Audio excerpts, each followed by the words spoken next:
Warning, a murder-suicide is discussed. Chloe let out a slow, defeated sigh. It felt like every conversation ended the same way, going in circles until neither of them had the energy to keep arguing. The harder she tried to understand Tate, the more impossible he seemed to reach. This is supposed to be the honeymoon phase. This is supposed to be when we're obsessed with each other, when we're making memories, when we're excited to wake up next to each other. Her voice cracked. We should be floating on clouds. She stared. And instead, I feel like I'm being dragged across cheese graters. Tate looked back down. I honestly don't know what you want from me anymore, Chloe said. I don't know what you need, I don't know what you're feeling, I don't know what's going on in your head because you won't let me in. She took a breath. You haven't asked me what I want in 6 months. Tate froze. You haven't asked me if I'm happy, you haven't asked if there's anything you could do to make my life easier. You haven't asked me if I need anything from you besides just existing in the same house. Her voice became quieter. And if we didn't have a physical intimacy schedule, would you even think about it? Tate's eyes dropped immediately. Upstairs, Noah stood in the bathroom, frozen. He hadn't meant to listen. He had only gone upstairs to give them privacy, but the walls carried every word. Every accusation. Every hurt. And the part that bothered him most wasn't Chloe being angry. It was that underneath all the anger, she sounded heartbroken. Noah leaned against the counter, staring at the floor. He knew Tate, he knew the walls he built around himself, he knew how difficult it was for Tate to let anyone close. But hearing Chloe say she felt alone made something in Noah's chest tight. Downstairs, Tate finally spoke. I didn't marry you because I didn't want you. Chloe looked at him. Then why does it feel like you did? Tate opened his mouth. Nothing came out. Because for once he couldn't hide behind being busy, being responsible, or being afraid. He had to answer the question underneath the question. Why did he choose her? And why, after choosing her, did he make her feel unwanted? I'm sorry, Tate said quietly, I didn't mean to make you feel unwanted. He looked at her, his expression full of regret. It's not your fault, Chloe, I don't know what I'm doing. Chloe let out a small laugh, but there was no humor in it. That's the problem, Tate. She shook her head. I'm not asking you to be perfect. I'm not asking you to magically become someone else overnight, but I need you to recognize that not knowing what you're doing doesn't mean I'm supposed to live with the consequences forever. Tate looked back down. I'm going to go shopping, Chloe said, standing up. Honestly, I need to distress. She grabbed her sweater from the back of the chair. But we need to talk when I get home, really talk, about whether or not this relationship is going to stop circling the drain. Tate's face tightened. I feel like I'm giving 80% of the emotional labor, Chloe continued. And you're like a slot machine, sometimes I get 20% from you, sometimes 10, sometimes nothing, and you just coast. She pulled her sweater on. That's not enough to keep a relationship alive. Tate stayed silent. It's like performing CPR on someone and they only give you 3 compressions back, she said. It doesn't matter how much effort one person puts in, it's not going to work if the other person isn't participating. She looked at him. Our relationship needs to be fed, it needs to be maintained, it needs to be watered like a garden. Her voice softened, but the frustration remained. And right now, the way you're inconsistent with us, if our relationship were a plant, it wouldn't just be a little dry. It would be yellow, dying, and probably some weird, discolored thing nobody would even recognize anymore. Tate almost smiled at the absurdity of the image, but Chloe's expression told him she wasn't joking. I'll be back in an hour or 2, she said. My girlfriends are coming over and we're going to talk about this. She grabbed her purse. I need a support system, Tate, because right now I don't think you're capable of being that for me. That one hurt. There's something wrong here, Chloe said carefully. And I don't mean there's something wrong with you, I don't like saying that about people, I don't think you're broken, but there is something wrong with the way you handle relationships. You put your head in the sand and convince yourself that if you ignore the problem long enough, eventually we'll just magically get there. She opened the door. That's not how this works. Tate watched her. We don't just keep pedaling and hope the bike starts moving, we actually have to fix what's wrong. Chloe sighed. I wasn't even supposed to shop today, she admitted. But honestly, I need to get out and clear my head. Maybe I need to spend some money and at least make use of whatever I'm getting out of this relationship. Tate flinched at the bitterness in her words. Chloe noticed. I'm angry, she said quietly. I'm hurt, I'm not trying to be cruel. She slipped on her shoes and adjusted her sweater. I'll be back around noon. When my girlfriends get here, if you're still on the property, let them in. She looked at him one last time. They know where the drinks and refreshments are. Then she walked out. The door closed softly behind her. Tate remained at the table, staring at the untouched bowl of oatmeal in front of him. Upstairs, Noah slowly stepped away from the bathroom door. He had heard everything. And for once, he didn't know whether he felt more sorry for Tate because he was losing his marriage or for Chloe because she had spent so long feeling like she was fighting for one. Once Chloe was gone, Noah slowly came down the steps. He stopped when he reached the dining room. Tate was sitting at the table, completely still. Not angry, not upset, just gone. He was staring off into space, his eyes fixed on nothing in particular. His posture was wrong. Tate was usually rigid, controlled, always carrying himself like he had the weight of the world under control. But now he looked lost. Noah walked over cautiously. Tate. No response. Noah studied him for a moment before walking to the cabinet and pouring himself a glass of whiskey. He took a large gulp, more from the tension of the moment than anything else. Tate, Noah said again, are you okay? Nothing. Tate didn't react at all. Then out of nowhere Tate spoke. When does Tate get home from junior high sports practice? Noah froze. He slowly turned around. What? Tate, he repeated, still looking toward the space in front of him. He's usually home after practice. Noah stared at him. Tate, you're already home. Tate finally looked up. For a second he looked genuinely confused. No, he said quietly, I mean. He stopped.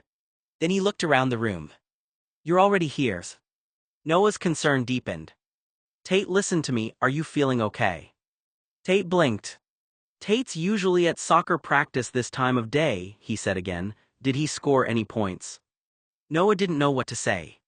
The question was so strange that under any other circumstances he would have laughed. Tate is asking about himself as if he were someone else. Tate is talking about junior high. But nothing about the moment felt funny. It felt wrong. Noah. Noah quickly pulled out his phone and stepped away. He dialed a number. Andrew, it's Noah. He glanced back at Tate. Tate's being weird again. There was a pause. Okay, don't take too long. Noah hung up. He walked back over. Tate looked at him with a faint smile. Is Tate really good at sports? Noah stared. He didn't know how to answer. Who would even know what to say to that? Normally, someone asking that question would have made him laugh. It was absurd. But seeing Tate sitting there, disconnected from reality, made the joke disappear before it ever reached his mouth. Yeah, Noah finally said carefully, he's good. Tate nodded slowly. The next 15 minutes passed in an uncomfortable silence. Noah kept watching him, trying to figure out what was happening. Then, about 15 minutes before noon, the sound of cars arriving broke the quiet. Chloe's girlfriends began showing up. A knock came at the front door. Noah walked over and opened it. Hey, he said. They smiled at first, but their expressions changed when they saw the atmosphere inside the house. Where's Chloe? One of them asked. She'll be here soon, Noah replied. They stepped inside, carrying their bags and drinks, looking around curiously. Noah tried to act normal, but it was obvious something was off. Then another car pulled up. Andrew arrived shortly after. He walked through the front door, immediately noticing the tension. Noah met him near the entryway. He's in the dining room, Noah said quietly. Andrew nodded and looked toward Tate. Tate was still sitting at the table. Still staring. Still somewhere else. Andrew walked closer, waiting for Chloe to return but keeping his attention on Tate. Because whatever was happening, this was no longer just about an argument between a husband and wife. Something was happening with Tate that none of them understood. Chloe's girlfriends had settled into the living room, trying to keep things light. Mia, Brooke, and Serena were laughing softly as they talked about their upcoming fall vacation plans. The Poconos keeps coming up, Brooke said. Everyone keeps telling me it's beautiful in the fall. Mia shook her head. I still want to go to the Philippines. If I'm taking time off, I want somewhere completely different. The conversation was normal, easy, the kind of conversation Chloe had probably needed after such a heavy morning. But across the room, Andrew wasn't paying attention to the vacation plans. He was watching Tate. Tate sat at the dining room table, glass in hand. His fifth glass of whiskey. He wasn't acting drunk, that was almost more concerning. He was just sitting there, slowly pouring more into his glass, staring at the liquid like it held some kind of answer. Every few minutes, he would quietly mutter to himself. Chloe should be home in a few minutes. Andrew glanced toward Noah. Noah caught his look and immediately understood. This is going to go great, Noah thought sarcastically. The tension in the house was already unbearable. Then Tate spoke louder. Have any of you given any thought to that letter? The room went silent. The laughter stopped immediately. Mia, Brooke, and Serena all looked toward the dining room. Andrew's expression changed. What letter? Mia asked carefully. Andrew shook his head slightly. Maybe we shouldn't talk about that right now. He looked at Tate. Maybe we should talk about it when Chloe gets back. Tate looked up. We can talk about it. Nobody responded. Tate isn't home yet, he added calmly. The silence that followed was almost painful. The woman stared at him. Not with anger. Not even judgment. With confusion. Like they were trying to figure out whether Tate was making some kind of joke that nobody understood. Noah stood near the kitchen, watching their faces. He knew how it sounded. He knew what they were seeing. A man sitting at his own dining table, drinking whiskey, talking about himself like he was someone else. Andrew leaned forward slightly. Tate, he said gently, what do you mean he isn't home yet?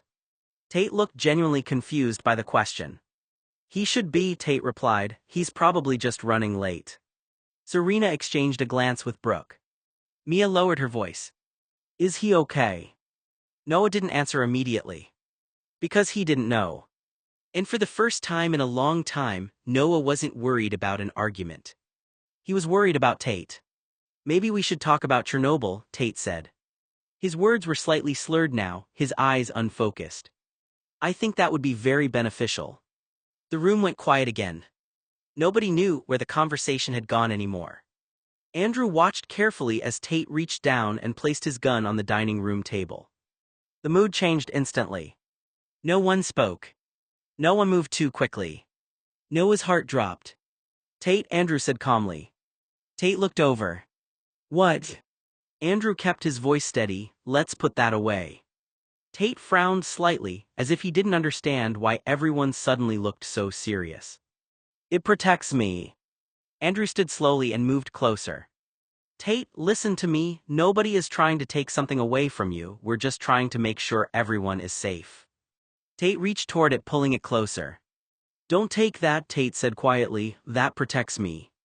Andrew stopped. He sat down beside him instead, keeping his voice calm. Why do you need protection, Tate? Tate stared ahead. Then he laughed. A strange, tired laugh. Because I'm a 22-year-old man, he said, his words running together, and I'm very popular with the ladies. Nobody laughed.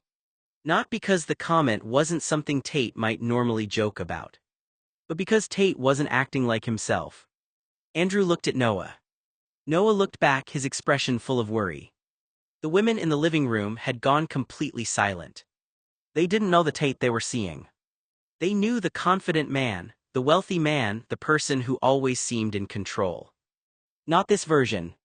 Not someone sitting at the table, confused about his own age, talking about himself like he was a different person. Tate, Andrew said softly, look at me. Tate turned his head.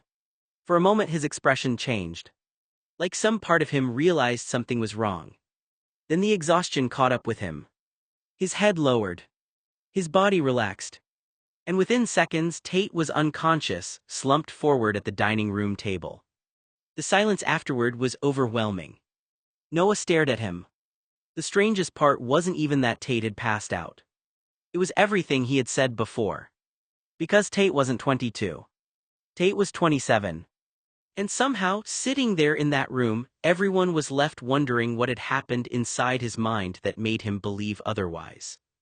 Wow, Serena said after a long moment, breaking the silence. The award for best performance in an emotional breakdown goes to Tate. She gave a nervous laugh. He almost had me convinced. I almost thought he actually believed half of what he was saying. Mia laughed quietly, but it was more out of discomfort than amusement. Serena looked toward Andrew. Honestly, Andrew, take the gun away from him before he puts a hole in the ceiling. Andrew nodded, already moving carefully. What kind of person gave him a gun to begin with? Serena muttered. She walked toward the kitchen. I'm going to get some more guava juice. Does anyone want anything? Mia immediately raised her hand. I'll have a glass if you don't mind. Sure, Serena said. She glanced back toward the dining room. I'll be right back. As Serena walked away, she added, Chloe said there's a cake, but we'll wait until noon when she gets home to cut it. Everyone nodded. The mood in the house was strange. A few minutes earlier, they had been talking about vacations and laughing. Now, everyone was quietly watching Tate sleep at the table. Andrew carefully moved the gun away and placed it somewhere secure, keeping his attention on Tate. Noah stood nearby, still unsettled. Then Tate stirred. Everyone looked over. His eyes stayed closed. His voice came out as a faint mumble. 2 hours. Nobody moved. What did he say? Mia whispered. Tate shifted in his chair, completely lost in whatever dream or memory he was trapped in. 2 hours, he repeated. His words were barely understandable, his tongue heavy from the alcohol. Then he went quiet again. Andrew exchanged a concerned glance with Noah. Because the problem wasn't just that Tate was drunk. It was as if everything about the afternoon felt disconnected. The wrong age. The wrong memories. The strange questions. The way he talked about himself was like he was someone else. And now, even unconscious, he seemed caught in a place none of them could reach. Serena was taking longer than expected. Mia glanced toward the kitchen. Serena. No answer. She looked at Brooke. Do you think she needs help? Maybe she can't find the guava juice. Brooke shrugged. Maybe. Mia smiled faintly. Or maybe the kitchen door locked on her again. It did that to me 2 days ago when I was here last year. She stood up. I'll go help her. Mia walked halfway toward the kitchen when she suddenly stopped. A sound cut through the house. A glass breaking. Then a heavy thud. Her smile disappeared. Serena. No answer. The room instantly changed. Brooke stood up from the couch. What was that? Mia didn't respond. She slowly moved closer to the kitchen doorway. Serena. Still nothing. Behind her, Noah turned his head from the dining room, immediately noticing the fear on their faces. What happened? Mia looked back at him. I heard something fall. Andrew stood up as well, his attention shifting away from Tate. For the first time all afternoon, everyone was focused on something other than Tate. Noah moved toward the kitchen. Stay here. Mia ignored him and followed a few steps behind. Serena, Noah called again. The kitchen was quiet. Too quiet. A broken glass lay on the floor, and guava juice spilled across the tile.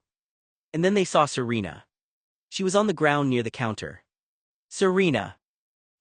Mia rushed forward, but Noah caught her arm. Wait. He quickly checked the situation before anyone moved too close. Andrew came in behind them, his expression immediately serious. The laughter from earlier, the vacation plans, the jokes, the normal afternoon they were supposed to have felt like it belonged to another day. Noah looked back toward the dining room, where Tate was still unconscious. Then back at Serena. The house had gone from one crisis to two. And Chloe still wasn't home yet. Noah noticed something that made his stomach drop. Serena wasn't just upset. She wasn't simply scared or shaken from falling. She looked horrified. Her expression wasn't one of someone who had just fainted. It was the look of someone who had seen something impossible, something terrifying. She looked like someone who had just been given devastating news. Or like someone who had witnessed something they could never forget. Tears streamed down her face as she tried to speak, but her words wouldn't come out clearly. Serena, Mia said, kneeling nearby. What happened? Serena didn't answer. Instead, she kept pointing. Over and over. Her shaking hand pointed toward the kitchen counter.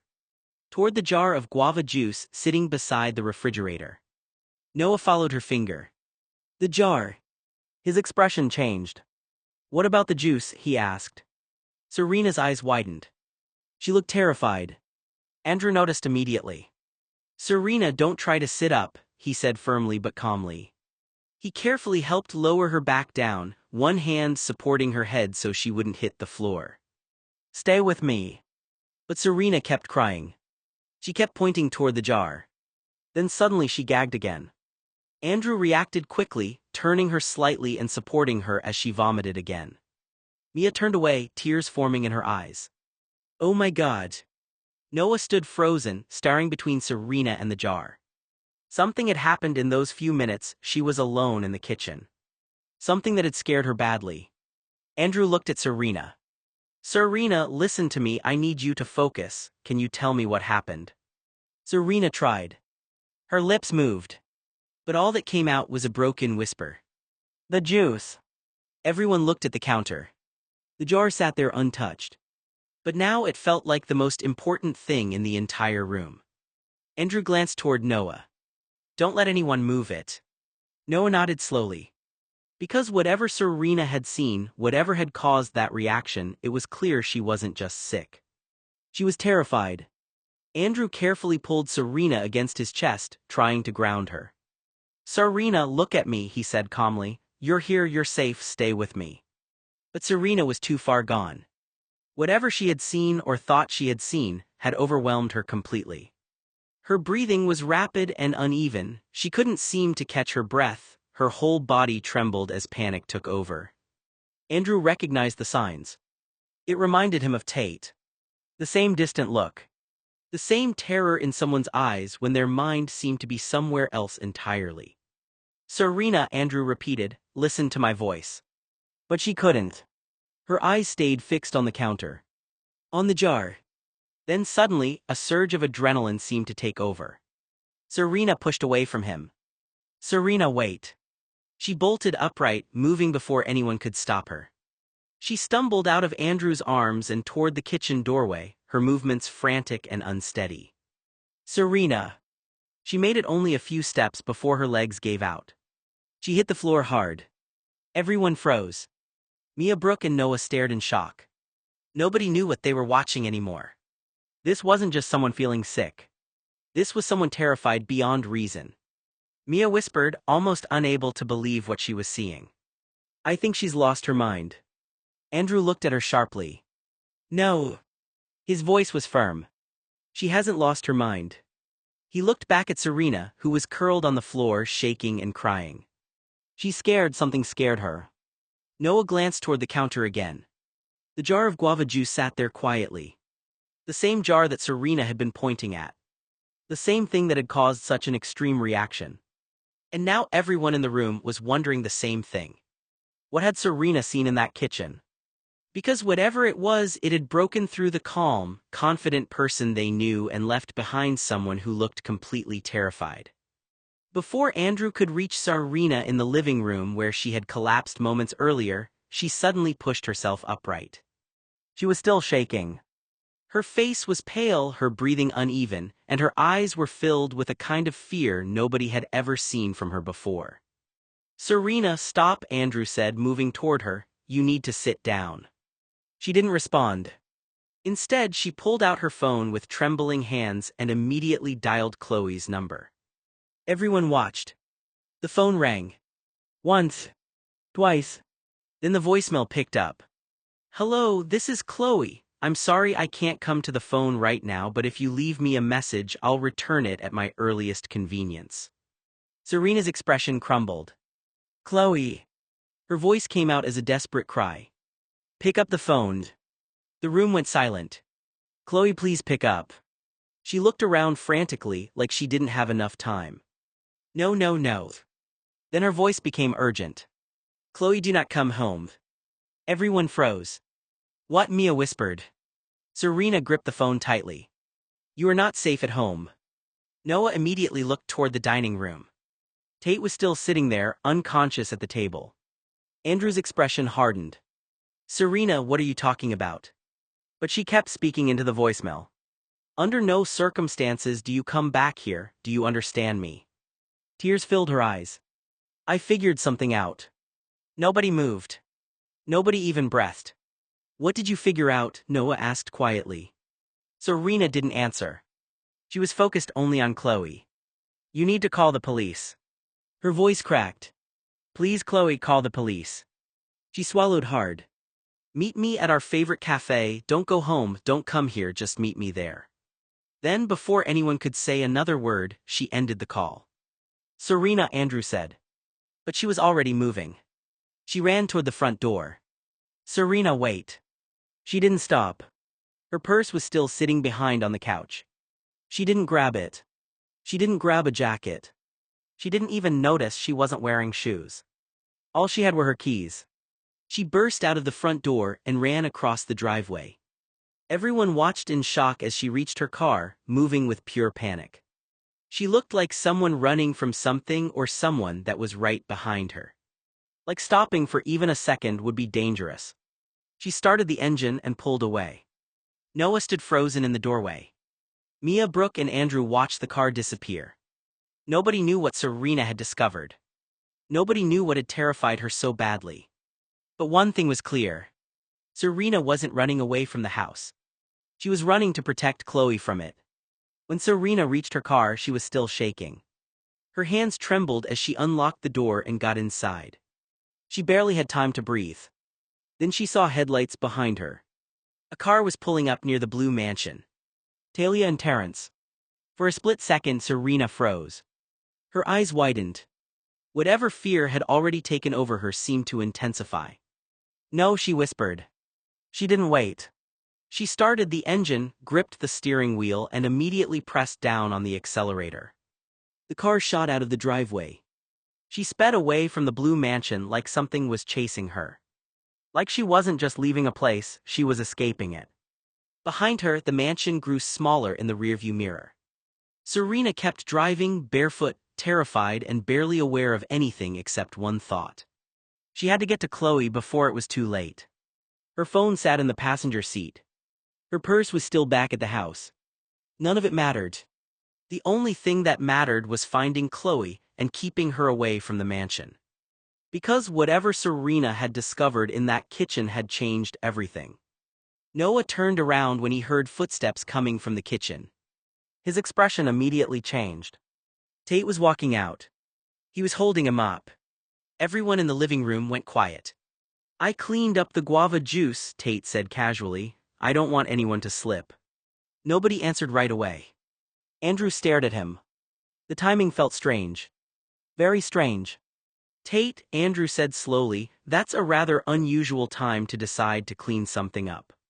Tate looked down at the mop. It was a spill. Noah watched him carefully.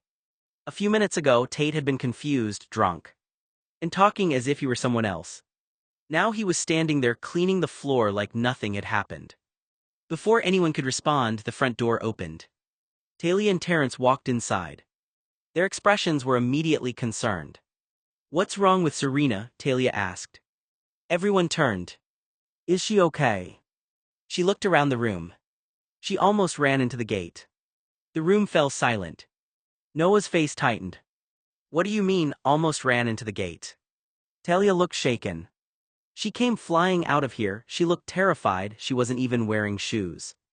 Andrew exchanged a glance with Noah. Terrence frowned. What happened? Nobody answered immediately. Because nobody actually knew. All they knew was that Serena had collapsed, panicked, pointed at the guava juice, called Chloe, warned her not to come home, and then fled. Talia looked toward the kitchen. Then toward Tate. Why was she so scared? Tate stood there holding the mop, expression unreadable. She dropped a glass, he said simply. Everyone looked at him. Andrew's eyes narrowed slightly. A glass. Tate nodded. Guava juice. The room became quiet again. Because everyone remembered the same thing. Serena's terror. the way she had pointed at that exact thing. And now Tate was the one who had cleaned it up. It was 15 minutes past noon. Everyone in the house was still waiting. The tension had not gone away.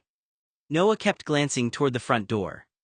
Andrew stood quietly near the living room, watching Tate carefully. Then Tate's phone rang. The sound cut through the silence. Tate looked down at the screen. "Chloe." He answered immediately. "Hello." For a moment he only listened. Then his expression changed. "Where are you?" A pause. His eyebrows pulled together. "You got the voicemail from Serena." Everyone looked over. Tate's grip tightened around the phone. "What?" Another pause. Then his voice suddenly rose. "She what?" The entire room went still. Noah turned toward him. "Tate." Tate stood frozen, listening. His face had lost all color. What did she say exactly? A silence followed. Then Tate looked around the room. At Noah. At Andrew. In the kitchen. "Yes, of course," Tate said quietly into the phone. "I'll tell the others." Everyone watched him. "I'll be at the hospital in just a moment." He hung up. For a few seconds he didn't move. Andrew stepped forward. "Tate, what happened?" Tate stared at the phone in his hand. His expression was completely blank. "It's Serena." The room immediately changed. Mia's face fell. "What happened?" Tate looked up slowly. "When she got to the cafe." He stopped. Like saying the words out loud would make them real. "She crossed the street without looking." Noah's stomach dropped. "And?" Tate swallowed. "She got hit by a car." Mia covered her mouth. "Oh my God." Brooke's eyes filled with tears. "No." Talia stepped forward. "Was it serious?" Tate didn't answer right away. "It was a hit and run." The room went silent. Talia looked horrified. "Is she all right?" Tate shook his head. "No." His voice was barely above a whisper. "She died instantly." Nobody spoke. The words hung in the room. Mia turned away, tears forming. "She was just here." Andrew looked down. The image of Serena on the kitchen floor flashed through his mind. The panic. The fear. The way she kept pointing at the guava juice. "She was so upset," Tate said. His voice cracked slightly. "Witnesses said she didn't look both ways, she just stepped into the street." He looked toward the floor. "She walked right in front of a Mercedes." Noah closed his eyes. The entire day suddenly felt unreal. Tate looked toward the front door. "Poor Chloe." Everyone looked at him. Tate's voice became quieter. "She saw it happen." The room went completely still. Because Chloe had already been having the worst day of her life. And now she had watched her friend die right in front of her. Nobody knew what to say. Nobody knew how to make something like that better. All they could do was stand there, trying to understand how a normal afternoon had turned into something none of them would ever forget. Mia burst into tears. She covered her face with both hands, unable to hold back the shock anymore. "No, no, she was just here," Mia sobbed. "She was talking about vacations." Noah didn't move. He stood completely still, staring ahead like his mind couldn't process what he had just heard. Serena. Gone. A few minutes ago, she had been laughing in the living room. Andrew looked horrified. He kept replaying the scene in his head, the way Serena looked at the jar of guava juice, the terror in her eyes, the way she begged Chloe not to come home. Talia's eyes filled with tears. Terrence immediately wrapped his arms around her, holding her close as she cried into his chest. "Why was she even at the cafe?" Terrence asked quietly. He looked around the room. "I thought she was supposed to be here." He shook his head. "At least that's what my daughter-in-law said." His expression tightened. "She was supposed to come here today, something happened, something upset her very badly." Nobody answered. Terrence looked at Andrew. "Maybe she got a phone call, I don't know." Andrew swallowed. "She became extremely upset." Everyone looked at him. "She wasn't just upset," Andrew continued, "she was hysterical." He looked down. "She collapsed in the kitchen, she was terrified, she couldn't breathe." Mia wiped her tears. "What happened?" Andrew shook his head. "I don't know." He glanced toward the kitchen. She threw up. She kept pointing at the guava juice. She was trying to tell us something, but she was too panicked. Noah's expression changed. Then she left. Andrew nodded. She left to meet Chloe. Terrence frowned. She didn't say why. No, Andrew said quietly, she never explained. He looked toward the front door. She just said Chloe needed to know something. Talia wiped her eyes. When we arrived, we saw her leaving. Her voice trembled. I've never seen Serena act like that before. Andrew nodded slowly. Neither have I. The room fell silent. Because everyone had the same thought. Whatever Serena had discovered in those few minutes alone in the kitchen had terrified her enough to run. And now she was gone before anyone could learn what it was. Was she on any medication? Talia asked quietly. Everyone looked at Andrew. Then at each other. Not that I know of, Mia answered. Mia wiped her face, still crying. No, she said, she wasn't acting like someone who was sick, she was happy. Her voice broke. She was planning a 6-month anniversary for her new boyfriend. We were talking about fall trips. We were going to the Poconos. Mia shook her head, trying to understand. She was happy until she went to get more juice. The room became quiet. She must have gotten a call, Noah said, or a text. Andrew looked toward the room. Where's her phone? Everyone paused. Tate looked down. It got run over. She swallowed. The Mercedes went right through it. Noah's expression tightened. So we don't know what was on it. Tate shook his head. No, it's destroyed. Andrew thought for a moment. We can check her phone records next month and see if someone called her. He looked toward the others. But texts are different. We wouldn't be able to find out what texts were delivered without a court order. Talia looked troubled. So we might never know what happened. Nobody answered. Because the question was hanging over all of them. Serena had been fine. Happy. Laughing. Making plans. Then she walked into the kitchen for guava juice. Minutes later she was terrified, trying to warn Chloe and running from the house.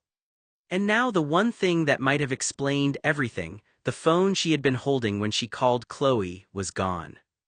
The funeral for Serena drew a remarkable crowd. As a well-known socialite in Los Angeles, she had spent years cultivating friendships across the city's business, charity, and entertainment circles. The chapel overflowed with family, friends, neighbors, colleagues, and familiar faces from every part of her life. Her boyfriend sat in the front pew beside her grieving relatives. Tate's family also attended, offering their respects despite the complicated emotions surrounding her death. The service was dignified and somber. Speakers remembered Serena for her generosity, her sense of humor, and the way she could make every room feel lively. Many mourners struggled through their eulogies, their voices breaking as they spoke about the sudden loss.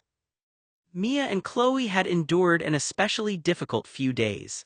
Between helping with funeral arrangements, comforting Serena's loved ones, and processing their own grief, both women looked exhausted.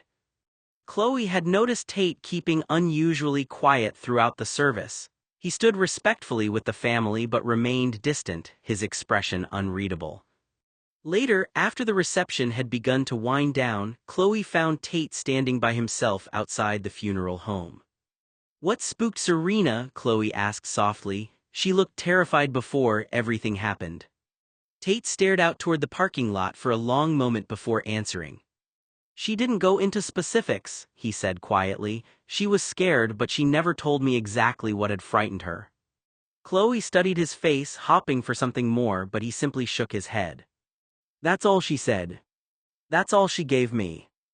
Neither of them spoke for a while. The silence settled between them as mourners continued leaving the funeral home, each carrying away their own memories of Serena and their own unanswered questions.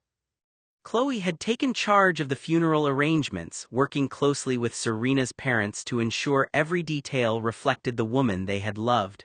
It was exhausting work, but she refused to let anyone else shoulder the responsibility. She owed Serena that much. At the cemetery, a large wreath of white lilies rested beside the grave, their fragrance lingering in the warm afternoon air. White roses and orchids surrounded the casket, creating a sea of pale flowers against the green grass. Because of the nature of Serena's injuries, the family had chosen to have a closed casket.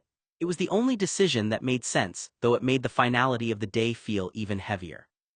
After the service, the reception was held at Tate's mansion.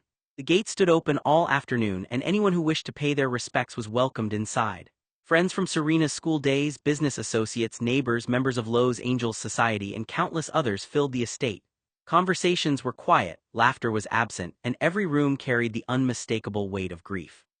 Chloe moved through the crowd greeting guests, but she was barely holding herself together. She had known Serena since high school when the two of them attended the same preparatory academy. They had celebrated birthdays together, survived exams together, and stood beside one another through heartbreaks and triumphs. Losing Serena felt like losing part of her own history.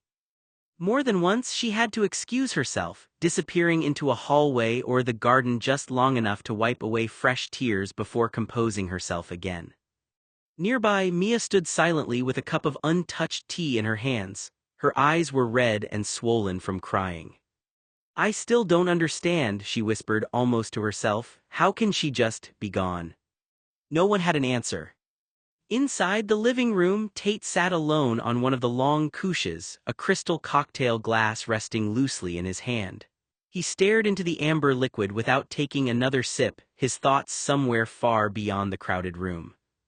Noah sat nearby, giving him the space to grieve without leaving him entirely alone. Every so often he glanced toward Tate, wondering if he should say something, but the silence seemed more comforting than words. Around them the reception continued quietly, filled with the subdued murmur of mourners remembering Serena and struggling to accept that she was truly gone. The reception had settled into a quiet, mournful rhythm. Guests lingered throughout Tate's mansion, speaking in hushed voices, sharing memories of Serena and offering comfort where they could. Despite the number of people gathered, the house felt unusually empty. Chloe stood in the middle of the living room, her eyes red from hours of crying. She looked down at the tissue in her hand before finally speaking. "Why did Serena not want me to come home?" she asked, her voice trembling. "Her voicemail, she begged me not to come home." She looked around the room, searching faces that had no answers. "She said she'd realize something." Chloe swallowed hard. "She never said what it was." Silence answered her. "It's so surreal," she whispered. "She could be here 1 minute and the next she's gone." She wiped at her eyes, but fresh tears replaced the old ones. "When I told her parents," her voice broke, "it was just terrible. No parent should ever have to hear that their daughter has died."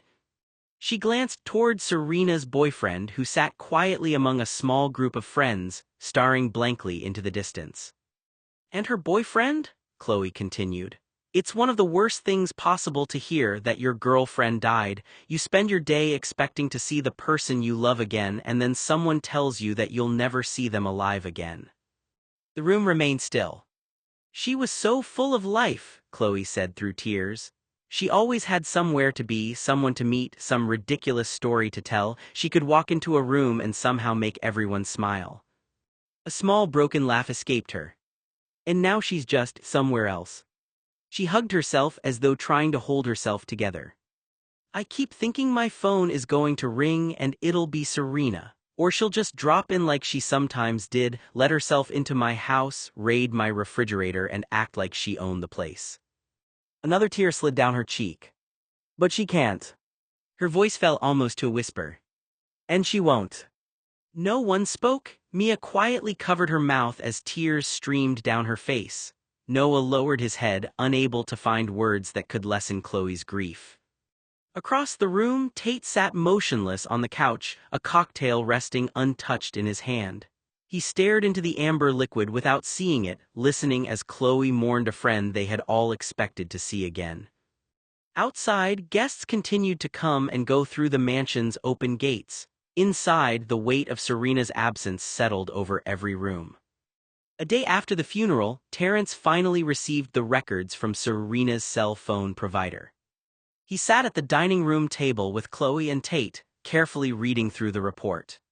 "There are no incoming or outgoing calls after 11 o'clock that morning," he said. "No missed calls, no voicemails, no text messages sent or received." He looked up. "No one contacted her after she drove over to your in-laws' house." The room fell silent. "So whatever frightened her," Chloe murmured. "It was already there," Tate finished quietly. Terrence nodded. "Or she realized something after she arrived." That possibility lingered in everyone's mind. Later that evening, after the last guests had gone home and the reception had been cleaned up, Chloe returned alone to her in-laws' kitchen. The house was eerily quiet. She stood exactly where Serena had supposedly been standing when she'd left the frantic voicemail. "What did you see?" Chloe whispered into the empty room. She began examining everything as though seeing it for the first time. The grocery list on the refrigerator was written in familiar handwriting. Milk, eggs, bread, tomatoes, coffee, chicken broth. A reminder to buy detergent. Nothing unusual, nothing threatening. She opened the refrigerator, studying every shelf. Leftovers, condiments, fresh vegetables, a carton of orange juice. Everything looked perfectly ordinary. Her eyes drifted to several letters and greeting cards held against the refrigerator by colorful magnets. She pulled one down. It was an old Christmas card. Another was a thank you note. A postcard from years earlier. They had all been hanging there for so long that they had become part of the kitchen itself. "There has to be something," Chloe whispered. She stepped back and slowly scanned the room. A fruit bowl had been moved from one side of the counter to the other. A coffee mug sat in a different cabinet than she remembered. One of the dining chairs wasn't pushed in all the way. Tiny changes. The kind that happened naturally in any lived-in home. Nothing remotely alarming. Chloe gave a tired, frustrated sigh. Unless Serena suddenly developed a terrifying fear of refrigerator magnets. The joke landed on no one, there was only silence. She looked around the kitchen one last time. Nothing looked sinister. Nothing explained the panic in Serena's voice.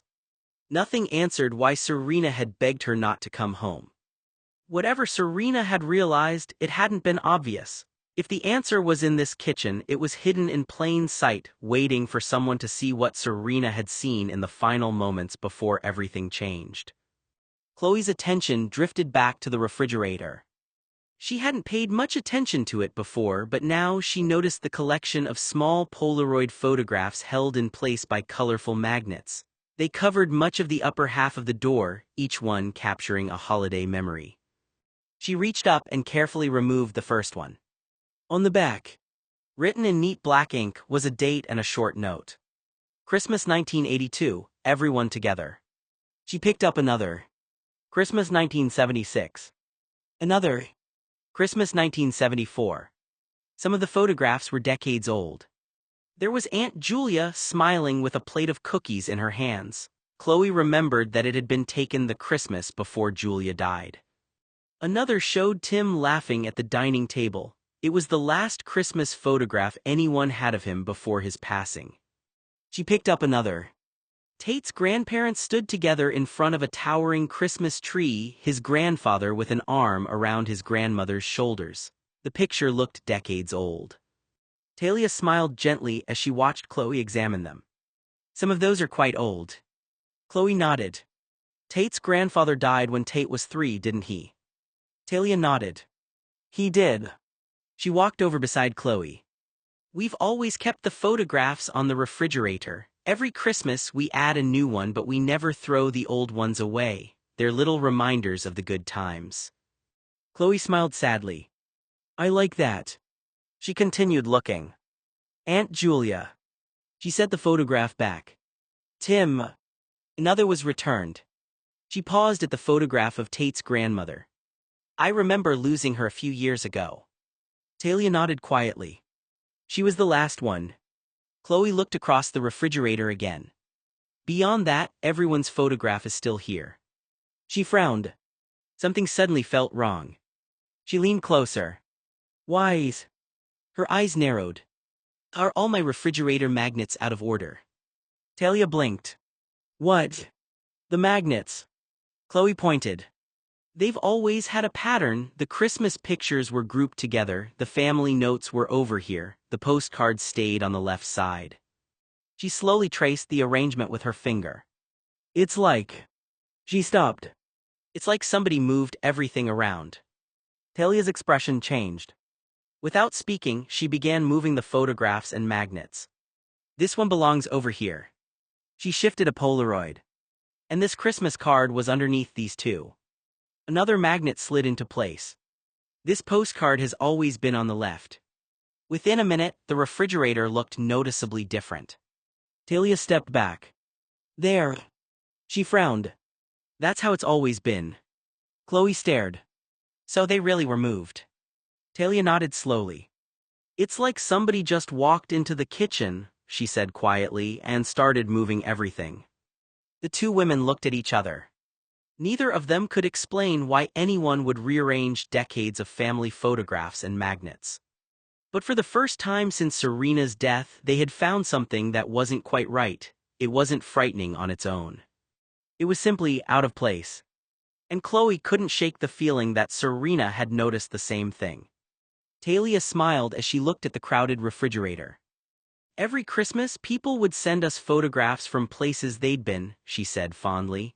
Instead of just signing a card, they'd include a little picture from their vacation, and a sweet little note was written on the back. That's how all of this started. She laughed softly at the memory. I remember one that was especially funny. Uncle Joey had gone to Mount Rushmore. He paid one of those souvenir photographers to line up the perspective just right.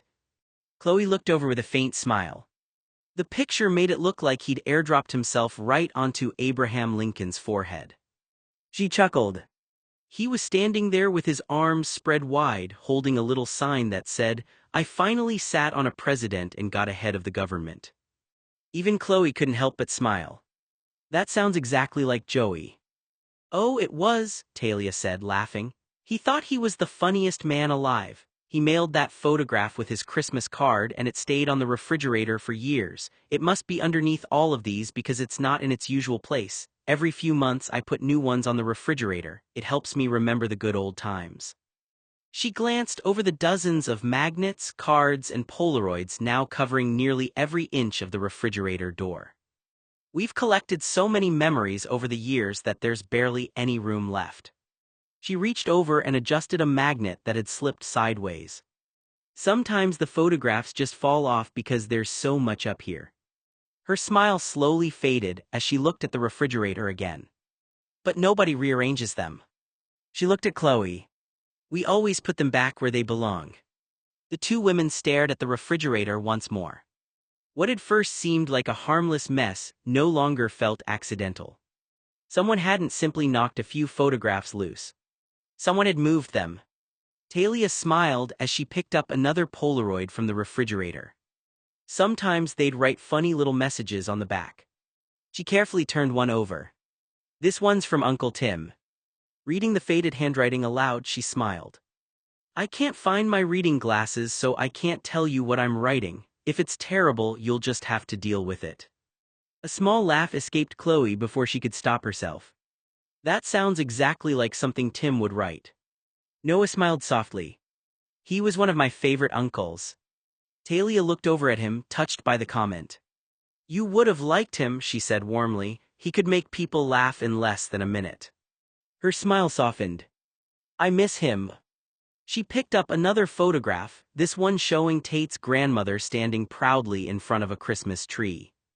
You would have liked Tate's grandmother too. She was hilarious. She had the best stories. She'd traveled all over the world and could make every trip sound like an adventure. Noah leaned forward, looking at the old photograph. She looks like she has a lot of personality. Oh, she did, Talia replied with a fond smile. Some people think Uncle Joey got his wanderlust from her. She chuckled to herself.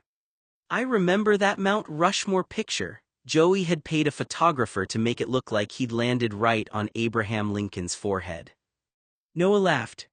I can actually picture him doing that. Talia turned the photograph over. And on the back he wrote one of his terrible jokes. She read it aloud. California was too hot, Arizona was too flat, and North Dakota was too tall. Noah groaned dramatically. That's awful. Chloe rolled her eyes, laughing through her tears. That joke is so bad it's almost impressive. It was classic Joey, Talia said, laughing with them. He thought it was the funniest thing he'd ever written. Talia smiled as she looked over the crowded refrigerator. I'd show you the Mount Rushmore picture, she said, but I think it's been moved. She laughed softly.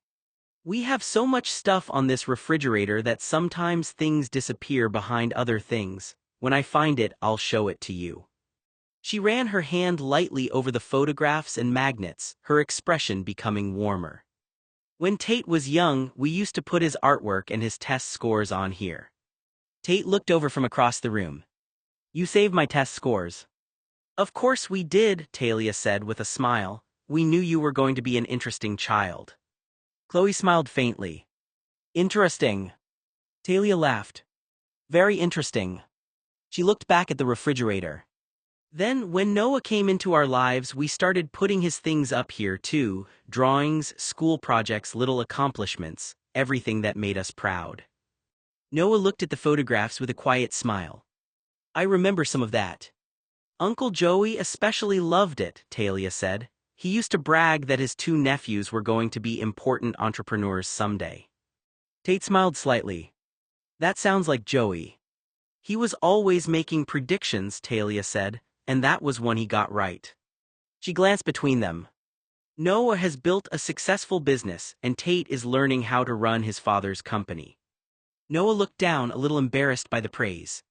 Joey really believed that. He absolutely did, Talia replied. He saw something in both of you before anyone else did. For a moment everyone was quiet. The refrigerator no longer looked like a random collection of old photographs and magnets. It was a timeline of the family, their jokes, their accomplishments, their losses, and the people who had believed in them before they even knew what they would become. It feels like all of my relatives are gone, Talia said quietly. She looked around the kitchen at the photographs covering the refrigerator, each one holding a memory of someone who was no longer there. All of Tate's aunts, uncles, cousins, grandparents, they're all gone now. Her voice softened. Time flies, you blink. And suddenly Tate is heading toward 30. Chloe sniffled, looking back at the old photographs. Serena would have enjoyed all these stories. A small sad smile crossed her face. She loved hearing about people's families. She had a rather large family herself. She would have asked 100 questions about every single person in these pictures. Talia nodded. She would have loved Joey's stories. She would have laughed at that Mount Rushmore picture, Noah added. For a brief moment, they could almost imagine Serena standing there with them, making a joke and asking to see every photograph. But then reality returned. After the funeral was over, everything slowly went back to a different kind of normal. Not the normal they had known before. A quieter one. A house without Serena's unexpected visits, without her phone calls, without her laughter filling a room. Chloe struggled with the absence of her friend. She found herself reaching for her phone to call Serena, only to remember there would be no answer. She caught herself looking toward the door, expecting Serena to walk in as she had done so many times before. Grief came in waves, sometimes overwhelming, sometimes appearing in the smallest moments. Tate focused on the practical things he could control. He spent his days reviewing business arrangements, handling responsibilities, and making decisions that couldn't wait. Staying busy gave him something to concentrate on when his thoughts drifted back to Serena and the unanswered questions surrounding her final day. Meanwhile, Talia threw herself into a different kind of project. She began renovating the upstairs floor plan. I need to keep my mind busy, she explained when Chloe asked about the sudden construction plans. The renovation gave her something concrete to focus on: measurements, designs, furniture choices, and plans for the future. But everyone knew it wasn't just about the house. It was about finding a way to keep moving forward after losing someone who had been part of their lives. The photographs on the refrigerator remained exactly where Talia had placed them. Except now, everyone seemed to look at them a little longer. Noah glanced toward the alarm clock. Too early for anything official. Too late to pretend nothing had changed. He stayed still for a moment longer, then carefully reached for his phone on the bedside table, checking the time without disturbing Tate. Tate shifted slightly in his sleep but didn't wake. Noah exhaled again, softer this time. Guess you crashed here, he murmured, more to himself than anything. There was no answer, just steady breathing beside him. And for a few quiet minutes the house felt almost normal again, before the rest of the day could arrive and complicate it. Noah woke fully this time. Tate was already awake.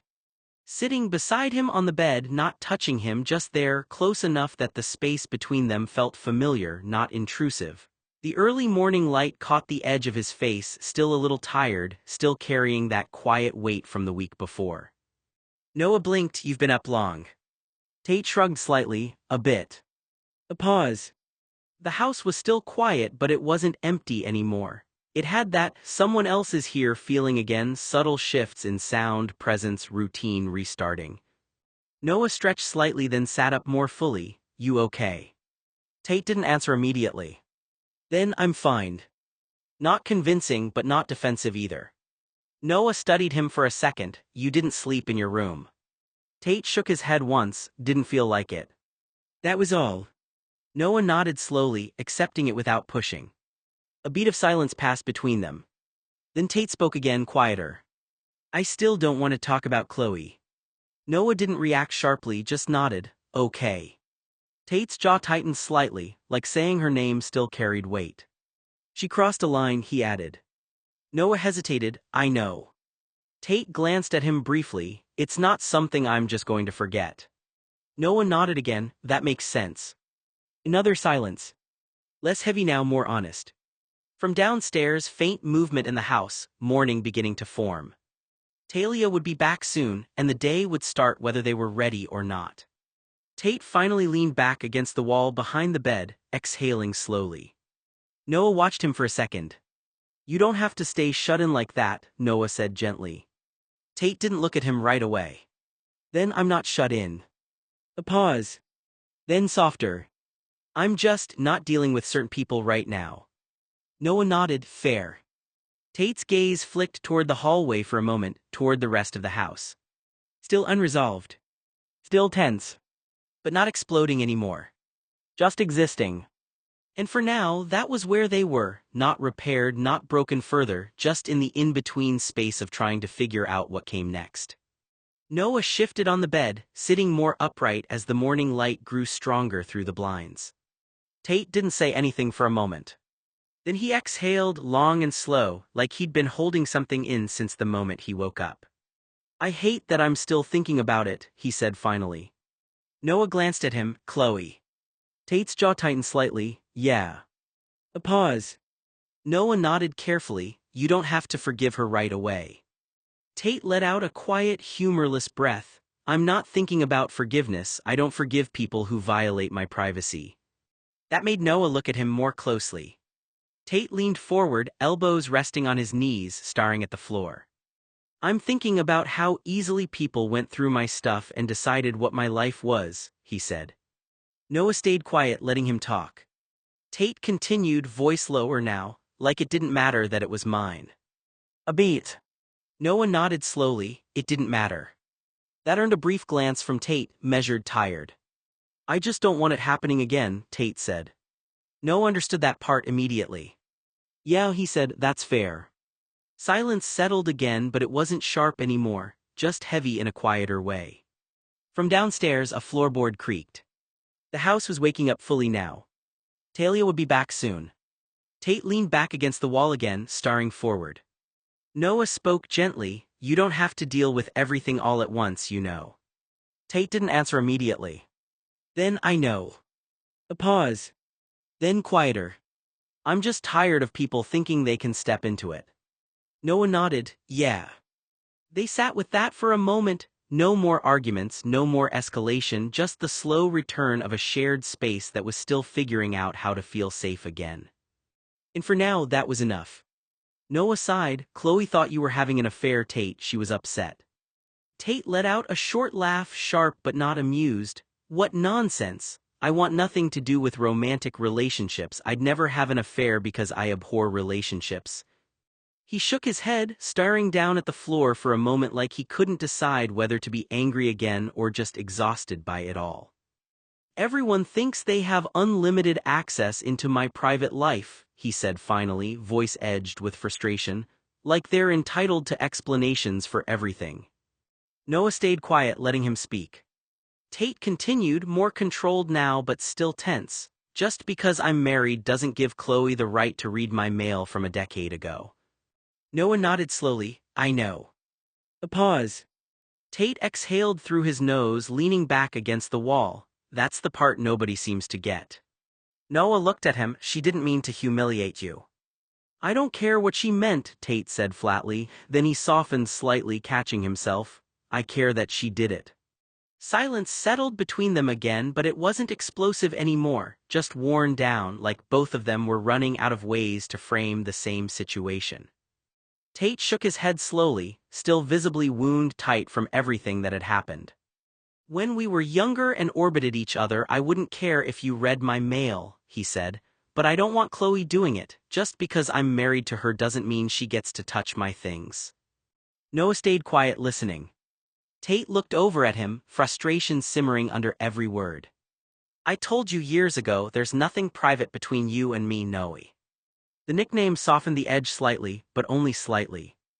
Other people, Tate continued. That's different. Outsiders, family, everyone acts as if they know me well enough that boundaries stop applying, like they have some right to touch my things, go through my room, read my letters. He let out a sharp breath and dragged a hand through his hair. I hate it. Noah watched him carefully. You're still angry. Of course I'm angry, Tate snapped back immediately. I came home and found out people had been standing around reading personal letters out loud like it was entertainment. His jaw tightened again. That's insane behavior. Noah didn't disagree. Tate paced once across the room before continuing, voice lower now but more intense. I don't want people touching my things, period. A pause. Then set boundaries without threatening people, Noah said calmly. Tate stopped packing. For a second he looked like he wanted to argue automatically, but Noah held his gaze steadily. Finally Tate exhaled through his nose. I know, he muttered. Then, more quietly, I'm just tired of feeling like I have to defend every inch of privacy I have. Noah nodded slightly. That part I understand. The room fell quiet after that. Not peaceful exactly, but quieter than the anger that had filled it before. Tate sat heavily on the edge of the bed, frustration still radiating off him in waves that hadn't fully settled. Because of Chloe and her big mouth and her inability to mind her own business, he said bitterly, now all of her girlfriends, your friends, and everybody I eat Sunday dinner with knows about my sex life. Noah leaned quietly against the dresser, listening. It's humiliating, Tate continued. People whisper when I walk into rooms now, they look at me differently, like I'm some kind of scandal instead of a person. He laughed once under his breath, but there was no humor in it. If I weren't already married to Chloe, we'd probably be done after this. Noah's expression shifted slightly at the honesty in that. Tate rubbed a hand across his face before continuing more quietly. I don't want to sleep next to people who take advantage of my privacy. The room fell silent for a second after that. Then Tate looked over at Noah, some of the anger easing into something softer, older, more familiar. During the 22 years they'd shared rooms, couches, road trips, apartments, and occasionally the same bed after long nights or difficult days, Noah had never once gone through Tate's things. Not once. Tate leaned over suddenly and pressed a brief kiss against Noah's cheek. Affectionate, familiar, thoughtless in the way long-term closeness sometimes became. You never did that, Tate murmured, not once. Noah looked at him quietly while Tate's head was on the blonde's chest. Tate gave a faint shake of his head. Even though I wouldn't have cared if you read my things or touched my possessions. His voice softened further. Because I told you a long time ago, everything that's mine is yours. Noah's face warmed slightly at that, caught off guard by the sincerity underneath the frustration. Tate. I mean it, Tate interrupted quietly. A pause settled between them. Not awkward. Just full. Tate looked down briefly before adding, more tired now than angry. With you, I never feel like I have to lock doors or hide pieces of myself. Noah swallowed once, emotions tightening unexpectedly in his chest. That's because I'd never use them against you, he said softly. Tate looked back up at him immediately. I know, he replied. Tate drew Noah closer, nuzzling his temple while his fingers moved gently through the blonde strands of his hair. For a moment, neither of them spoke. The quiet between them felt fragile, heavy with everything they had never managed to leave behind. Regardless of whom I'm married to or the people I call friends, Tate murmured at last, his voice low and unsteady, you were the love of my life, Noah. Noah's breath caught softly, and Tate held him tighter, as though terrified that even now he could still lose him.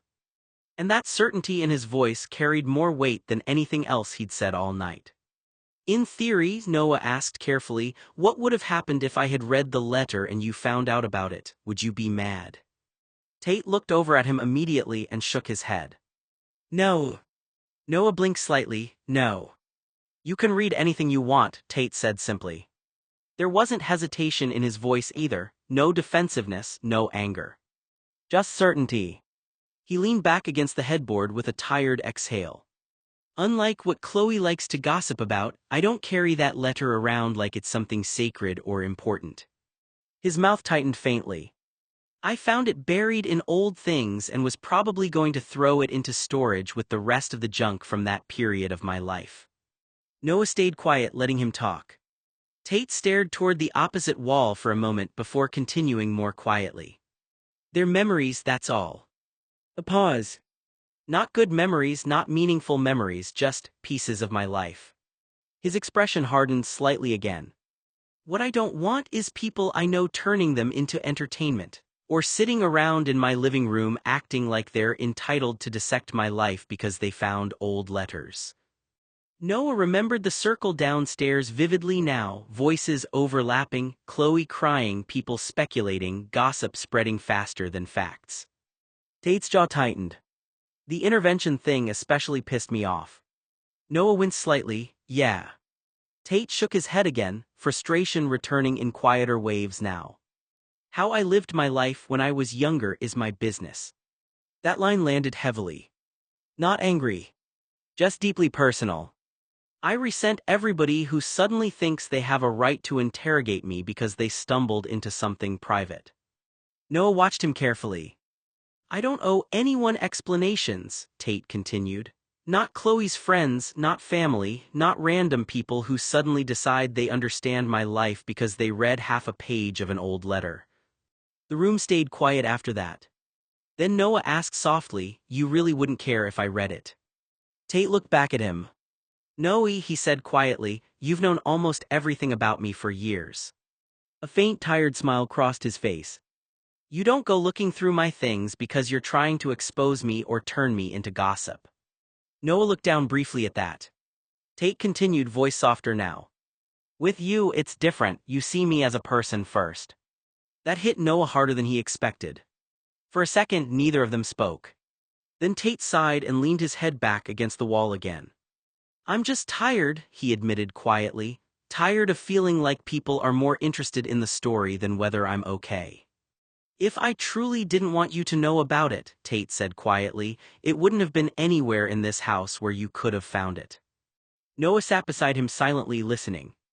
Tate leaned back against the headboard with a slow exhale, exhaustion sitting underneath the anger now.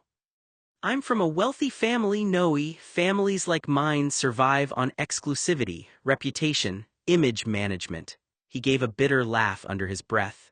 You learn young what people are allowed to know and what they'll never find if you don't want them to. He looked toward the closed bedroom door. If there was something in my life I genuinely wanted buried forever, nobody would ever see it. That certainty in his voice wasn't arrogance. It sounded practiced. Learned.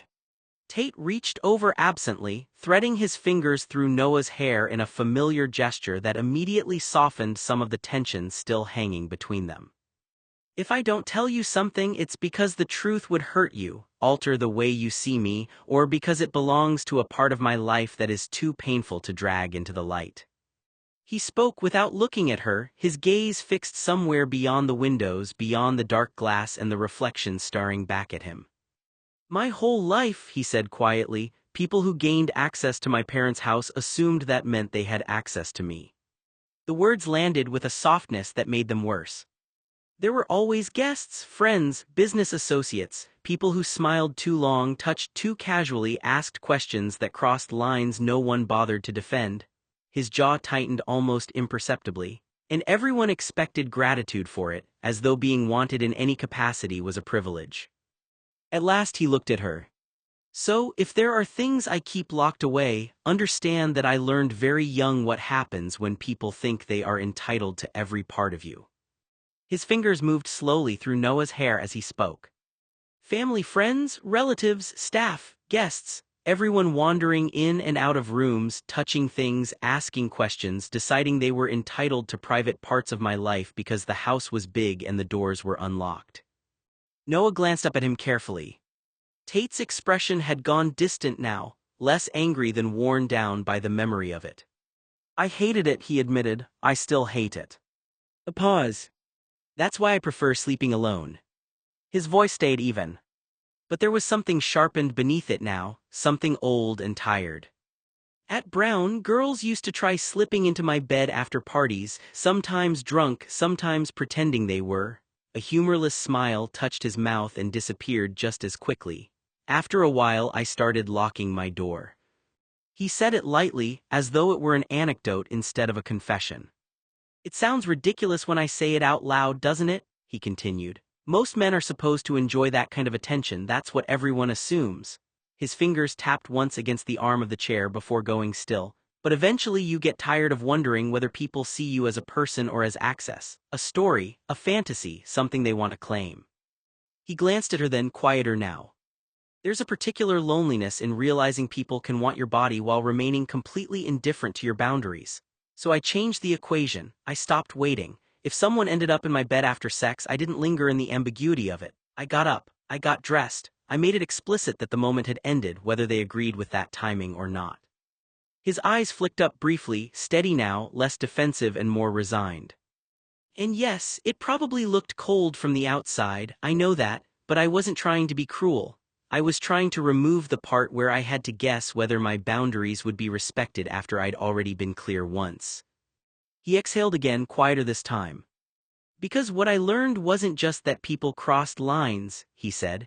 It's that some people only respect lines when they're enforced like walls, and after enough experiences where softness was treated like permission, I stopped offering softness in those moments entirely.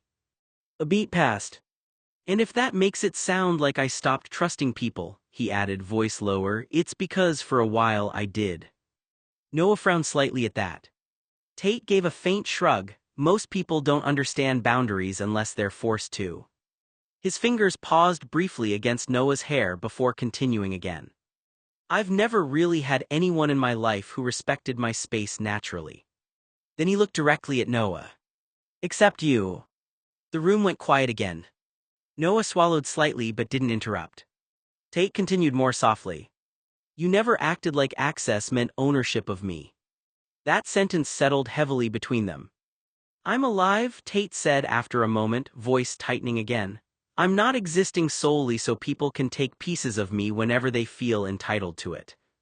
His frustration returned gradually, not explosive now but deeply rooted. I don't care what Chloe wants to know. Noah watched him carefully. She has no right to interrogate me about things I clearly never intended to discuss with her, especially events that happened before my marriage. Tate's jaw tightened slightly. And I resent this idea that marriage suddenly means I surrender every private thought, memory, or mistake I've ever had. Noah finally spoke carefully. She probably thought being your wife meant she should know if something serious happened to you. Tate laughed once without humor. That's exactly the problem. Noah tilted his head slightly. What is? People think proximity creates entitlement.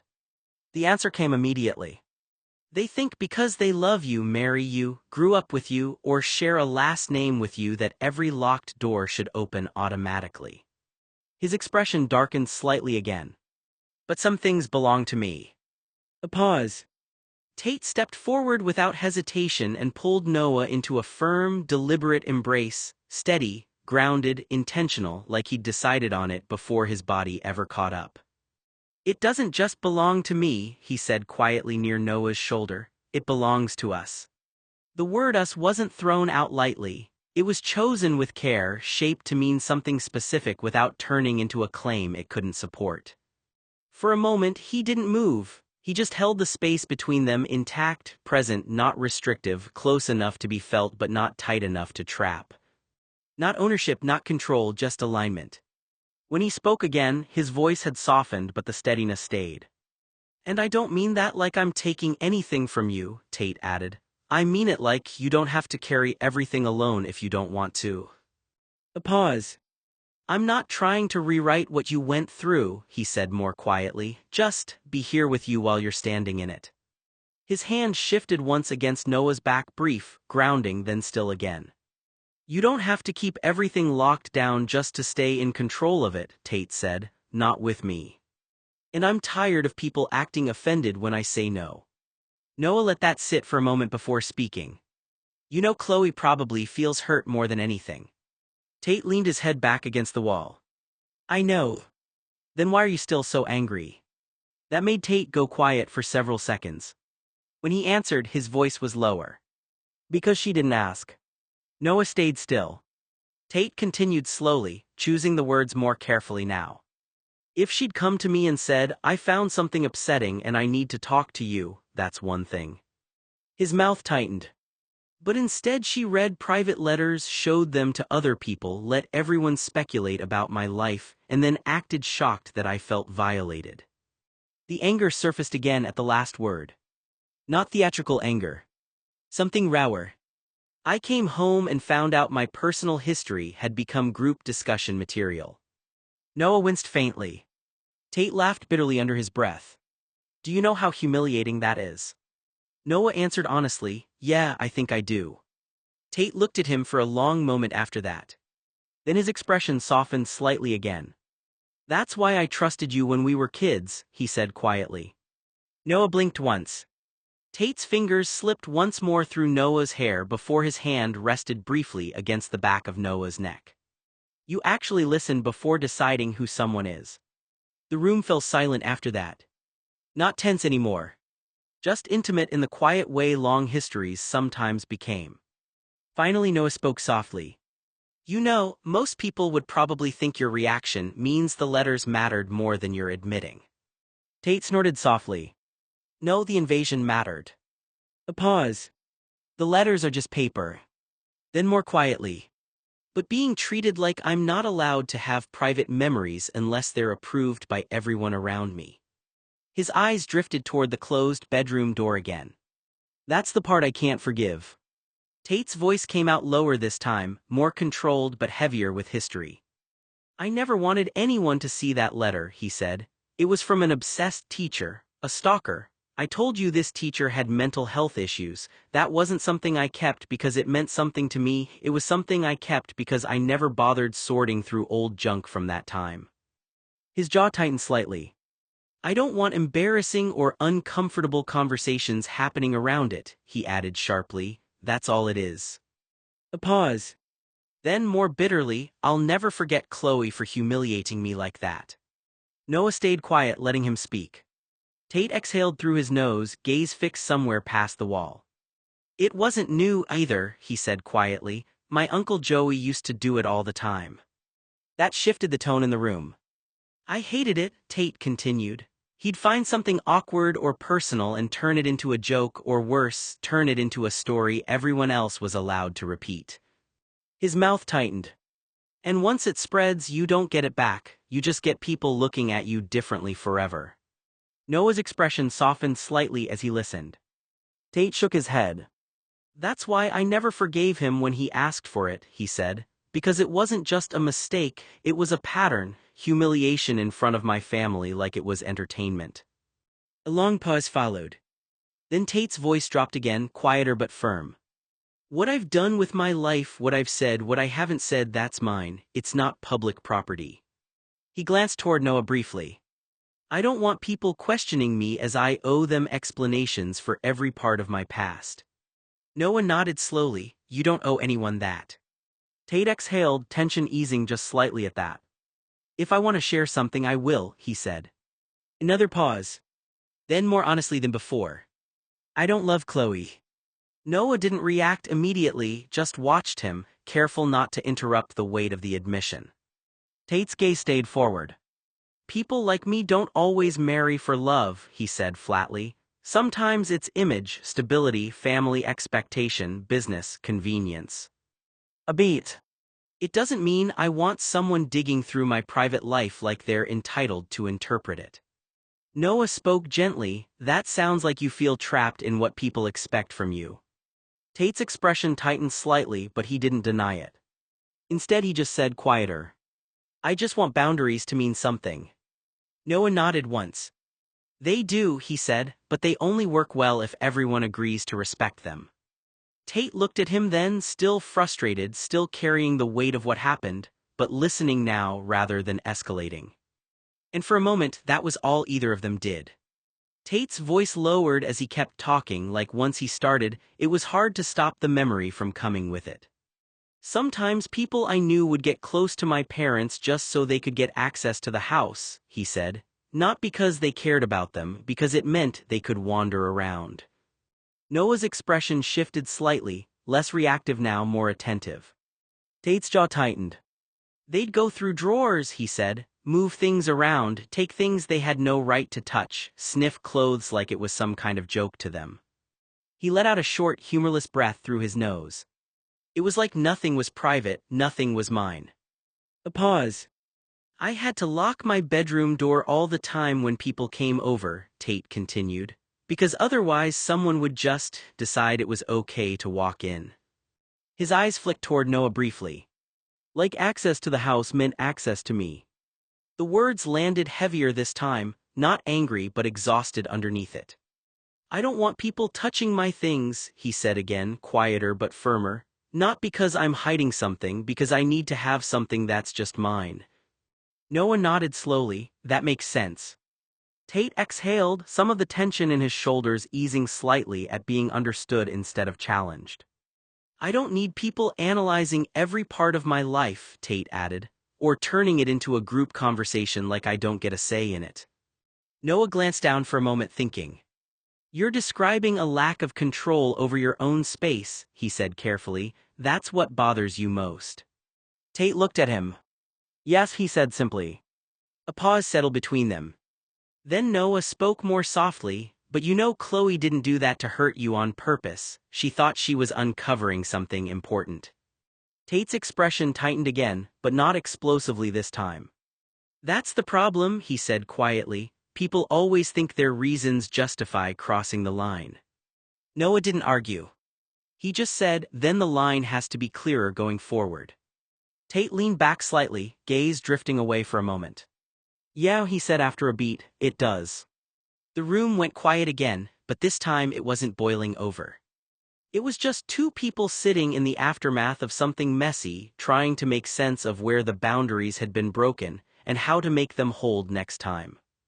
Tate's voice came out quieter after a long pause, as he'd already said the hardest parts and now everything else was just residue.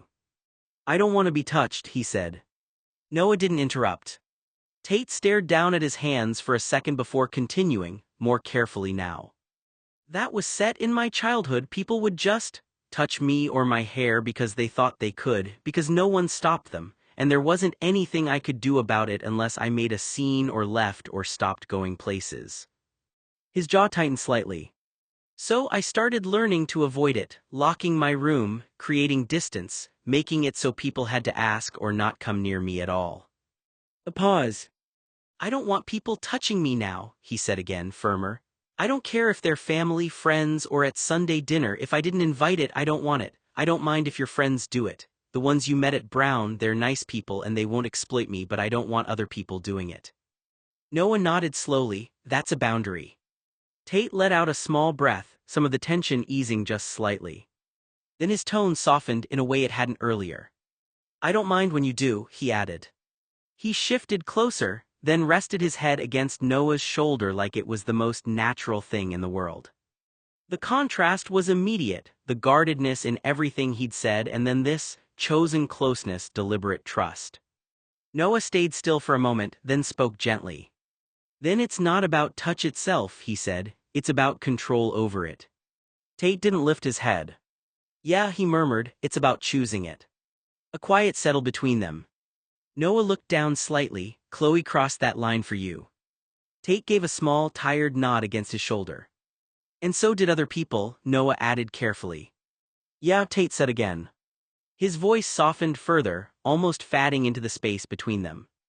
That's what I'm trying to fix, he admitted. I just don't want to feel like I have to defend my own body or my own space all the time. Noah's expression softened. You shouldn't have to, he said.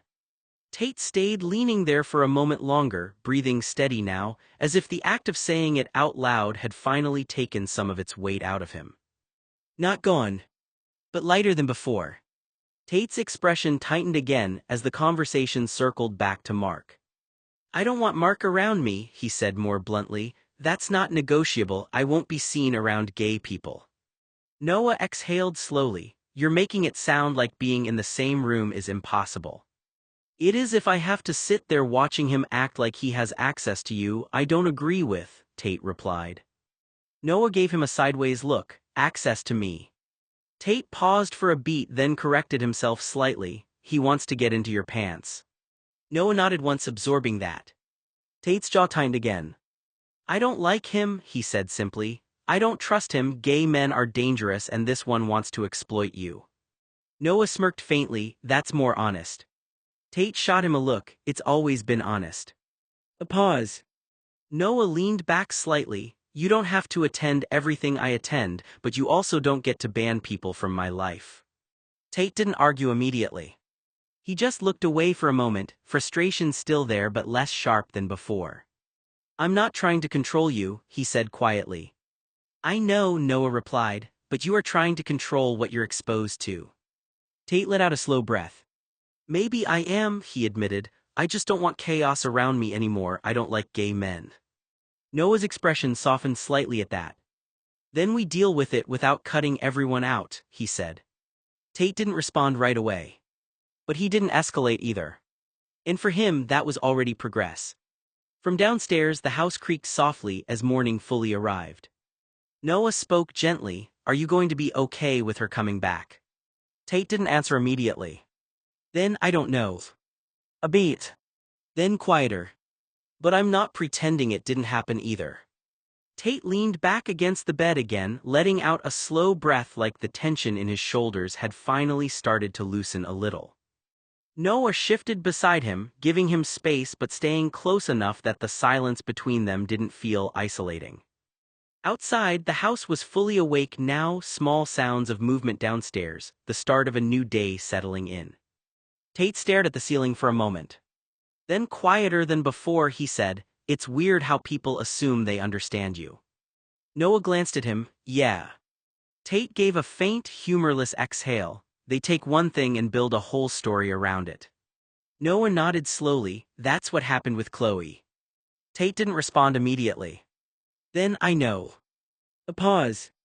The anger wasn't gone, but it wasn't boiling anymore either. It had cooled into something more tired, more reflective. Noah spoke gently. She's not trying to hurt you, you know. Tate looked over at him briefly. It doesn't feel like that when someone goes through your things. Noah accepted that without argument. Yeah, I get that. Silence settled again. Not uncomfortable this time, just quiet. Tate shifted slightly, settling more into the mattress, eyes half-lidded now like exhaustion was finally catching up to him again. You don't do that, he said after a moment. Noah raised an eyebrow slightly. Do what? Assume things about me, Tate said simply. Noah thought about it for a second then nodded. I try not to. That earned a small pause from Tate. Not a smile, but something softer in his expression. Good, he said quietly. From downstairs, a faint sound of footsteps marked the start of someone else's morning, life continuing whether the tension upstairs was resolved or not. And for the first time in a while, the room between Noah and Tate felt less like conflict and more like something steady enough to sit in. Noah stayed quiet for a moment, watching Tate carefully. You mentioned a fiancé earlier, Noah said gently, and someone saying things to you when you were younger. I still don't fully understand that part. Tate's jaw tightened slightly. He didn't answer right away. Then he exhaled through his nose. It was that crazy teacher I mentioned a few years ago. Noah blinked. A teacher. Tate nodded once, eyes fixed somewhere on the floor. Yeah. A pause. Noah kept his voice steady. What did she do? Tate hesitated, like he didn't like giving the words weight. She blurred boundaries, he said finally, said things that weren't appropriate, acted like there was some kind of relationship or future that didn't exist. Every time she claimed we were together was a delusion she made up in her mind. Noah frowned slightly, and the note Chloe found. Tate's expression tightened again at the mention of it. The teacher had an extreme untreated case of psychosis and borderline personality disorder. She was a danger to herself, not to other people, Tate explained. The letter was from her, he said. Not recent, it's old, but she kept resurfacing over the years. Noah processed that slowly, so when Chloe saw it she thought it was something current. Yeah, Tate said shortly, and then everything blew up because no one had context. Silence settled between them for a moment. Noah nodded once. That makes more sense now. Tate let out a small breath, still tense but less defensive than before. It doesn't make what she did okay, he added quietly, going through my things. Noah nodded immediately. I know. A pause.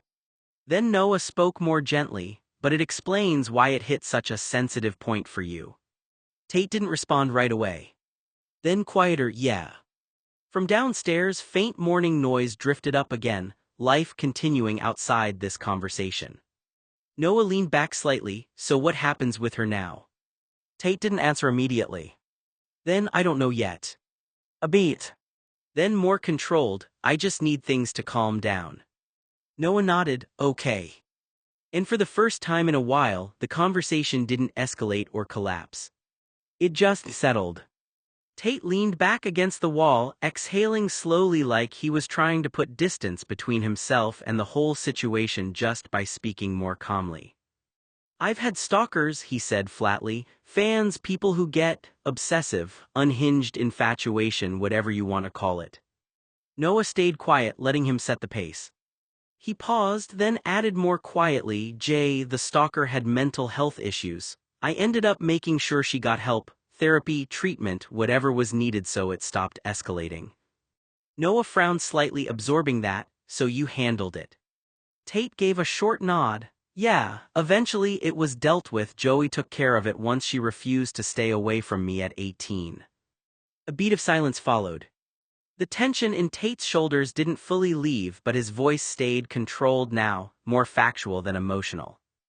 I fucked her once, but I never desired contact after the first hookup. It's not some ongoing affair or mystery, he added. It's just something from the past that keeps getting dragged back up. Noah nodded slowly, and Chloe didn't know that context. No, Tate said, sharper for a moment then softened it. She didn't. Noah leaned back slightly against the bed frame. I get why she reacted the way she did, though. From her perspective it looked alarming. Tate looked at him briefly. Everything looks alarming when you don't have context. Noah didn't argue. Instead, he said carefully, but it still felt like an invasion to you. Tate let out a quiet breath. Yeah. A pause. Tate folded his arms before speaking. I'm not a psychiatrist, so I can't diagnose her, and I'm not going to pretend I can. But looking back, her behavior reminded me of descriptions of several mental disorders. She seemed to have delusional beliefs, acting as though there was a relationship between us that simply didn't exist, and no amount of rejection or reality seemed to change her mind. She also displayed behaviors that reminded me of borderline personality disorder, with an apparent inability to accept boundaries and intense reactions whenever she didn't get the response she wanted. Noah listened to what Tate divulged. There were also times when she appeared extraordinarily entitled, as though my feelings and choices didn't matter because she believed she deserved my attention, which reminded me of narcissistic personality traits. She manipulated people, ignored my rights, and showed little concern for the harm she was causing, behavior that resembled antisocial personality traits. At times I even wondered whether she was experiencing psychosis, because some of her beliefs seemed disconnected from reality. I'm not saying she had any of those disorders, only a qualified mental health professional could determine that. I'm only saying her behavior shared characteristics with theirs, and whatever the cause, her stalking and harassment made me fear for my safety. Noah looked up at Tate in stunned silence. Tate continued, after the first time we hooked up, she convinced herself that we were dating. Then right before I moved away to Brown University, she somehow got it into her head that I'd proposed to her and that we were getting married the following June. She reserved a church for the ceremony, spent nearly $50,000 on wedding decorations, hired an orchestra, and then mailed me a wedding invitation, fully expecting me to RSVP. I never had any contact with her after I left for Brown until I learned she died. I had absolutely no involvement in any of it and I never reacted because I didn't even know it was happening. Tate's expression hardened. She'd already crossed a line long before any of that. In high school she was caught climbing into the boys' locker room shower because she wanted to have sex with me. I screamed for her to get out and one of the football players, the quarterback, heard me and called the gym teacher. She was fired. She never made physical contact with me, so my father and I decided to have her sent for psychiatric treatment instead of pushing for criminal charges. Looking back, that might not have been the best decision. He swallowed before continuing. After I graduated from Brown, she approached me while I was shopping. She told me that if I didn't marry her, she'd spread a rumor that I was gay. I told her that if she ever contacted me again, I'd get a restraining order, have her arrested and press charges. Instead, she decided to move on to part 2. Tate fell silent, his jaw tightening as though even saying those words had taken something out of him. Noah stared at him horrified, wondering what part 2 could possibly mean. Noah frowned. What was part 2? Tate stared at the floor for several long seconds before answering. The teacher's mother was Japanese. She became so despondent that I didn't want a relationship with her that she decided she had one final way to prove her love. 2 days later she found me and tried to convince me to get into her car. Tate flinched, a shiver running through him at the memory. She told me she loved me enough that she wanted us to die together in a shinju, a lover's suicide.